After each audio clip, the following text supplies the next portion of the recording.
Fairies are often disregarded as simply weak creatures, at least when it comes to their attack strength. Their true power lies in their effects, and it is up to each and every duelist to figure out themselves how to best utilize their untapped potential. I believe fairies get their bad rep for being an inconsistent Krystya deck. Therefore, I decided the rate of summoning an Archlord Krystya just had to increase. By combining fairies with the Lightsworn, we can utilize various draw spells to quickly find the right pieces to our puzzle. The Lightsworn allows us to mill through our deck, and with Sopal and Beckoning Light we can manipulate the fairy count for Archlord Krystya. This is my take on Kristyasworn for Edison Format.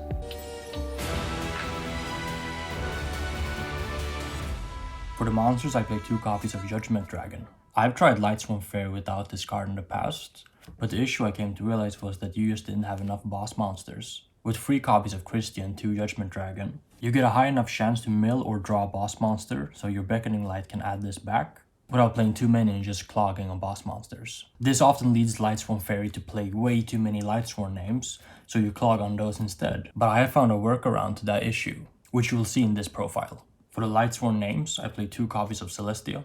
This is a pseudo boss monster, so I felt 2 was plenty, seeing as it still fits the role of being a good card to pair with your engine once you get going, but it's not a starter card on her own. 2 copies of Lila.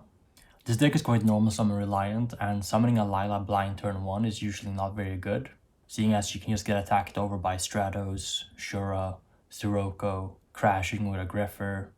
Generally you want to use Lila to bait their bottomless trap hole before you summon your Judgment Dragon to blow up the entire field. And does it make sense to play 2 copies and not 3, seeing as this is not the best starter card in your deck? 3 copies of Wolf. There are a lot of people who don't play Wolf in their Kristyasworn deck, but I believe that is incorrect. You want to play Wolf so your mills are impactful enough that baits cards like Bottomless, so your JD can walk, similar to the play I mentioned with Lila. But it also helps you even out those bad hands where you can just get lucky by milling the Wolf instead of drawing them. If the rest of your hand isn't very strong, it can allow you to effectively get out of the early game by just summoning a monster and attacking over their monster, buying you more turns and letting you draw deeper into your deck. So Wolf can in that way stall the game out. Wolf is also the best impactful mill that you can play, seeing as he's a Lightsworn name, which you obviously need for recharging JD. So yeah, free Wolf is definitely a must in this deck. 1 copy of Jane. That's it for the level 4s. I'm not playing Aaron or Gareth, since I believe those cards are basically just vanillas. With Jane, you can at least attack over their Sirocco, their Stratos, or their Shura, seeing as he goes to 21 when he attacks. Sure, the Gareth can also attack over Stratos or Shura, but Gareth does not mill on his own, while Jane does. And Aaron is just smaller than Jane. Aaron's ability to shuffle back cards like Recruiters does not make it better than Jane in my opinion. 1 copy of Arcus. In pure Lightsworn, you can definitely play 2 or even 3 copies of this, seeing as it's so good in the metagame. But in Kristyasworn, I think 1 is enough, seeing as you have plenty of normal summons and it's not a fairy.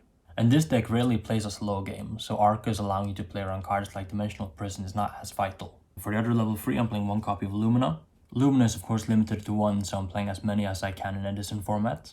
And even in a non-Judgment Dragon Lightsworn Fairy deck, for example the Chaos Fairy deck which utilizes Lila and Raikou, I would still play Lumina. Something that you don't see a lot of people doing. That's it for the level 3 Lightsworns. I'm not playing Shire because she's just a brick. The fact you can search a Lightsworn Fairy with Charge is extremely fake and does not warrant playing another Garnet in your deck. And for the last Lightsworn name, I'm playing 2 copies of Raikou, Lightsworn Hunter. I'm not playing 3 Raikou because I already have plenty of normal summons in this deck. But the reason why I'm not playing 1 is because I wanted the second one for the additional Lightsworn name, and also having another starter card when I go first in game 1.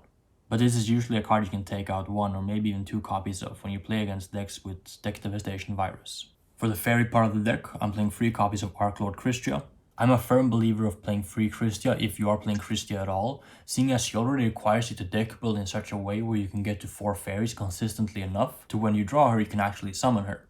The fairy monsters are not bad on their own, but they're not the best cards in Edison Format, so having Krystya as the payoff just makes sense that you would play 3 copies you can actually draw her as consistently as possible. And if you can't readily summon Krystya in your fairy deck, then your fairy deck is not competitive. So instead of playing just 1 or 2 Krystya and hoping to draw it at the right time, it's just playing fairies like a tier 3 deck, and that's not good enough in Edison Format. I'm trying to win, and the best way to win with Krystya is to actually summon her, and for that we need to play 3 copies and enough power in our deck to facilitate it. Then I'm playing 3 copies of Soul of Purity and Light. I'm playing 3 Sopal because you can manipulate the fairy count in your grave to have 4 for Krystya. And it also helps attacking over their monster, which threatens your Lightsworn names. 2 copies of Honest. This should come as no surprise. Honest allows you to stick your Lightsworn names on the field. And the battle phase is very important in Edison format, so having a battle hand trap is very good. If you want to play this deck to its full capacity, you need to learn how the damage step works and understand the Honest versus Honest interactions or the Honest versus a Kalut. Then I play 3 copies of Herald of Orange Light. Orange Light is completely absurd. The fact that this is the best hand trap in the format, whilst also being a tuner giving you various synchro options, particularly with Sopal, makes this one of the best fairy monsters in Edison format, and that's why I'm playing 3 copies. As Edison format changes and adapts to new strategies, this deck will almost always be good to play, seeing as you have 3 copies of a hand trap that can stop their Substitute, Lone Fire Blossom into Gigavice combos, or just Bryanak pushes from your Blackwing or Vayu opponent. Orange Light is just one of the best defensive cards in the format, and the fact that it's from your hand and is loopable with Beckoning Light or with Archlord Kristya just makes it that much better. Now this is only 11 fairies, most of which are usually kept in your hand if you were to draw them, so you rely on milling them to be able to get them into the graveyard, or trading unfavorably with Orange Lights or Honest just to be able to get them into the graveyard so you can summon the Kristya. That is why I think this deck needs more fairy names. And the perfect middle ground for that is a card that works both with the Lightsworn engine and with the Fairy engine. And Kristyasworn already has defensive cards and explosive interactions, so what we need is a starter card. Whilst Recruiter is not the best in the format, I believe Shining Angel is the perfect spot for that card in this deck. Yes, it is a Recruiter which can be quite slow, but the fact that it's a Fairy and can tutor cards like Lumina directly from your deck, and setting it turn 1 can make your opponent attack into it, expecting it to be a Raikou, makes Shining Angel that much better in this deck than the typical Fairy deck. These 13, along with the 2 copies of Celestia, gives you 15 Fairy monsters in total, and enough Lightsworn names to accommodate for the JD. For the last monster, I'm playing 1 copy of Plague Spitter Zombie. This is a card I've been quite back and forth on, seeing as it is quite a bad draw, but it's just so good being able to mill a Plague and have it in the graveyard, and always have the threat of Goya Guardian or Bryanak. And with Sopal, you can make a level 8 like a Stardust to protect your place. But I'm not playing Necrogard now, the payoff just isn't as high. So, onto what actually makes this deck broken, the draw spells. I'm playing 3 copies of Solar Recharge, 1 charge to the Light Brigade, 3 copies of Trade-In, and 2 copies of Hand Destruction. The good thing about draw spells is that they work together. Your Hand Destruction can draw into JD or Kristya for the Trade-In, or Lightsworn names for the Solar Recharge. The Recharge or Trade-In can draw you a boss monster without a way to summon it. That's when Hand Destruction comes into play, being able to pitch those necessary pieces to the graveyard so you can actually summon them. Additionally, you may be unlucky and draw a bunch of bad cards from your Trade-In or Recharge. Those can also be pitched with the Hand Destruction. Now, there are diminishing returns to draw cards. Of course, you can play 20 of these in your deck and expect to do well. There is certainly an amount of cards you can dedicate to being just draw cards, before you reach the point of just drawing a bunch of draw cards without a way to actually win the game. But this is one of those few decks where you can actually accommodate playing all of these, just because JD and Kristya are that powerful on their own. These cards can single-handedly win games on its own. And when you've built your deck with cards like Herald of Orange Light, Honest, and Sopal, you can very easily rush down your opponent with these cards, while locking out their battle hand traps with Archlord Kristya, or beating their follow-up with Kristya or an Orange Light. So it doesn't matter as much that Hand Destruction is a -1 on paper, because when you get to actually resolve your engine, you get so far ahead of your opponent. So Hand Destruction is very good in this deck because you can pitch those dead cards and draw into your pairs of cards that work together. For example, the Recharges with the Lightsworns or the Trade-Ins with the level 8s. The Trade-Ins work so well because you play a bunch of level 8s in your deck that are usually dead on the first few turns, but having them in the graveyard is usually not a concern because you play Beckoning Light. And Recharge is above and beyond the best draw card in this deck, seeing as you can draw 2 and mill 2, which is exactly what you want to do in this deck. Additionally, you can set the Hand Destruction as a bluff, hopefully baiting out a Raikou, for example, while something like Card Destruction you cannot do that with. The reason why I'm not playing Card Destruction is because it forces you to pitch your entire hand, while Hand Destruction is more versatile in the way that you can keep some of your cards. Usually you maybe want to keep a Lightsworn name, or you want to keep a boss monster, or you have some draw spells that are dead for the turn and you want to set those before your Card Destruction, but then that plays into Heavy Storm. So Hand Destruction is just more versatile, and whilst it's just a -1, it is really good in this deck. And for the traps, just 3 copies of Beckoning Light.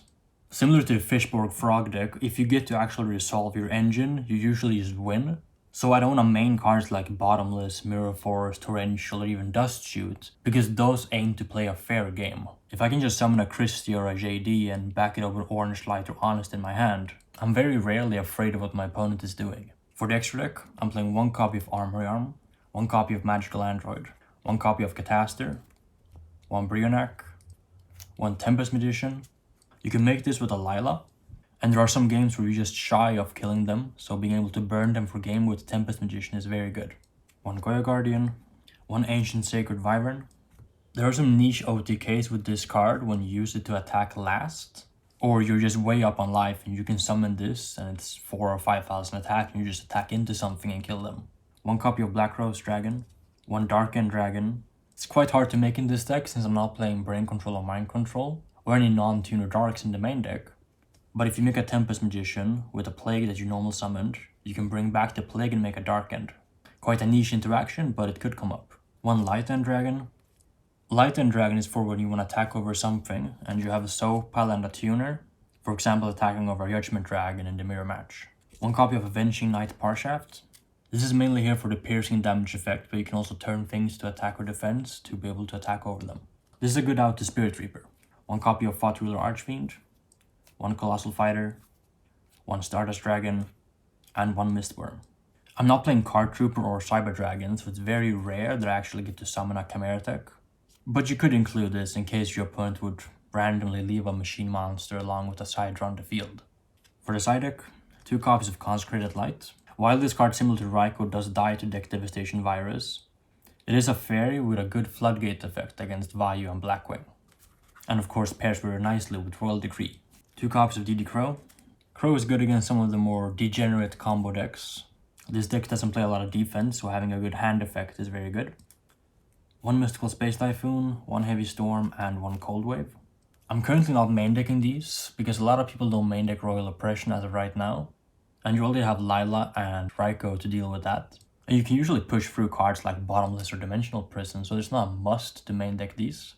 They're mainly good when you side them into the back row heavy decks, to deal with floodgates, but also to be able to deal with their mass back row. But against decks like Frogs or even Amaryllis, these cards are very bad.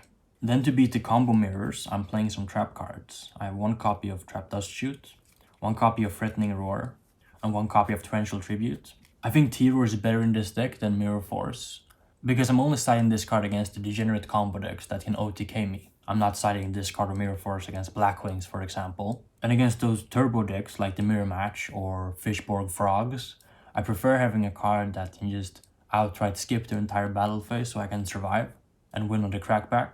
Because if the game goes in my favor, then I don't need Mirror Force, because they're not going to attack into my monsters if I have an Honest in hand. Or Christy and JD are quite big, so they can't really attack over those either. But this card and Torrential and Dust Shoot usually can prevent a Brionac OTK, which Mirror Force cannot. Then I'm signing 1 copy of Imperial Iron Wall. This card is quite good against the Chaos Dragon deck, seeing as you can stop Cyber Valley and Wyvern to bring back the Red MD, and thereby also stopping their DDR plays and Gold Sarcophagus. It is also okay against Vayu Turbo, but I also have 2 copies of Royal Decree. So if they're on Vayu Turbo with few traps, I would side Iron Wall. But if they play the regular trap Vayu Turbo deck, then I would side Royal Decree. And for the last 2 cards, I have 2 copies of Mask Restrict. For any frog variant, but mainly Fishborg Frog, seeing as that deck just does above and beyond with a single substitute.